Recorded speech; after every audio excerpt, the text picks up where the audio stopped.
Good morning, Wrap Candy friends. This is Sonia again. It's Sunday morning. It's beautiful out. My husband is gone for the day. Yay! Trying to get some tutorials done. When he's here and the TV's on, I can't do anything. So I'm going to take this opportunity to show you all how I make my backgrounds in Inkscape, how I color them and save them as new files.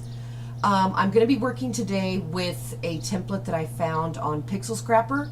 It's the site that Paula shared with all of us a few days ago, and the template comes from Brooke Gazarek, I want to say. It is a chevron pattern. So what I'm going to do first is I'm going to open up my Inkscape program, and I'm going to delete this. I had some problems with another software program that would not allow me to use my cursor. So I had to install some new video software. So let's go ahead and find the file. I've saved it to my desktop for this tutorial. And I'm going to scroll all the way down here and open it up by double clicking. And then I'm going to move it over to the middle of the screen so y'all can see it better. I will zoom in a little bit. And I'm going to lock the aspect ratio, I believe is what it's called. So that proportion stays the same, okay? That's very important when you're doing backgrounds. You want it to be a square, not a rectangle or anything else. So I'm going to keep the proportions by locking the little padlock at the top. Everything is highlighted and I'm ready to start. So you're going to go up to Path. You're going to go to Trace Bitmap. You're going to change the colors and the scans to 3. You're going to choose grays and you're going to take off smooth. Now I've already done that, but you know this from a previous tutorial that I shared. Now I'm going to update, and then I'm going to hit OK. And it's going to flash a little bit, and then I can close out of this. Now I'm going to take this top one off because that's my new image. I'm going to delete the bottom one, which was a layered image. So now I'm going to highlight this, move it back into place. And then I'm going to go over to Object and I'm going to ungroup, because remember the last tutorial, there's always going to be 3 colors in any type of black and white image that we're using. There's going to be the white, the black, and a grayscale. I only want to save either the black or the gray depending on how good it looks. So I'm going to move this over here and I'm going to move this to the left. Here's my white background that you can't see anymore. Here's my grayscale. Here's my black. Well, I like the look of the grayscale 90% of the time. For some reason, the black just looks a little jagged. It's not as clean around the edges. So we're going to go ahead and choose that and get rid of it. Now I'm going to move this grayscale back into place. Now I'm going to show you a trick that I learned watching a YouTube video a couple months back. Before I was doing this the hard way, but they tell you how you can import a color palette. So I'm going to go down and I'm going to find the one that I saved on my desktop this morning. Here it is. I'm going to import it into Inkscape. Now I'm going to go ahead and zoom out a little bit because this, I want you to see exactly what this does. So here is my new background template. Here's my color palette. What I'm going to do is I'm going to highlight the background, and then I'm going to hit F7 on my keyboard, which now changes it to a color picker. I'm going to go to this ice blue. Do you see how it changed the background to ice blue? If you hit F1 on your keyboard, it now highlights the ice blue. Then I can go over here and I can hit Export As. I can go to Desktop. I can make a new folder called Chevron Patterns. After I open that, I can take and name this ice blue. Hit enter. I have to export it again or it's not going to work. Now if you will notice, here is my folder. There's the ice blue. I can do this several times with this program by hitting F7, choosing a new color, F1, and then exporting as, name it, save it, and export again. And that's how I have made all of these different colors on all of these papers. Right now I'm working on Baby Subway Art. I'm working on Broken Blotches, Cozy Day, Diagonal Stripe Master. We'll get into that in another tutorial. That's a little bit more in depth.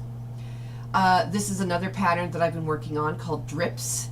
So I'm making new color patterns. This butterfly that I just started is made with glitter paper. And all I'm doing is I'm choosing the glitter page as it comes in, and I'm going to show you that right now. Let's go back into our Inkscape program. I'm going to make this a hot pink because I really do love the color of hot pink. So now let's get this out of the way.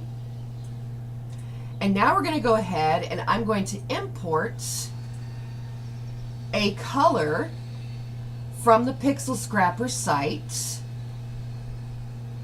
And Marisa Lerin has shared a lot of different colors of glitter pages. So I'm going to choose one that I think will come out really well. Let's go ahead and bring that out a little bit to show you. Now this is a different thing. Once you get done making your new template right here, you can do one of two things. You can export it as is and color it with a color chart, or you can go one step further. Now I'm going to make this a little bit bigger because I want you guys to really see what this is going to do. If I choose this glitter page that I just imported, and I go up here to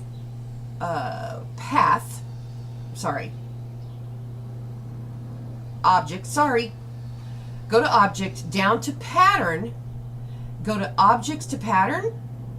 Then when I click on this, I can go up here to this little tool, the Edit Objects, Colors, Gradients, Arrowheads. Click on it. It's going to bring up this box over here. If I go down,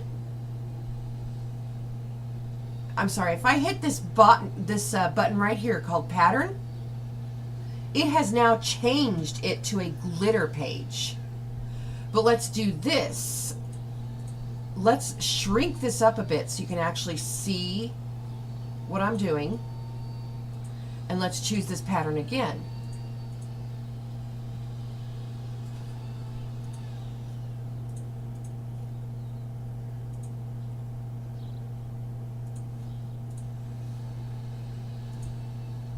Still has little boxes. Probably because it's a chunky glitter. Let's try a different regular glitter page.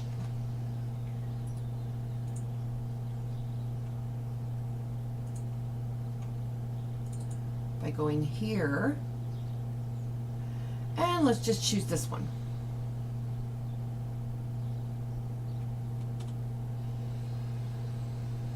There it is.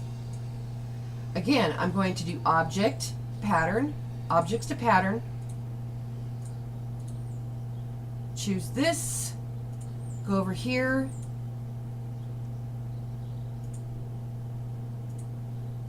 and there we go. And I'll zoom in so you all can see it. So let's go ahead and, I don't like using shortcuts because I always get frazzled when I'm using shortcuts. So let's get rid of this and let's go ahead and export this. And we're just going to put this on the desktop as teal green glitter. Hit save, hit export again. Now I'm going to minimize Inkscape. I'm going to open up my Wrap Candy program just to show you what I'm talking about when it comes to glitter. You can do the same thing with any of your fonts. Once you've made your word in Inkscape, you can go ahead and import glitter pages, you can import patterns, you can import regular backgrounds, and save them as a new word art that's either glittered or patterned or whatever. And that's how I've been making all of my fonts that I've been sharing, all the word art I've been sharing. So now let's just see what this looks like when we import the new glitter chevron background into Inkscape, or into Wrap Candy, sorry. Now it's quite big, so let's go ahead and decrease the image size twice. And there we go. You are ready to make whatever you want with your new background color.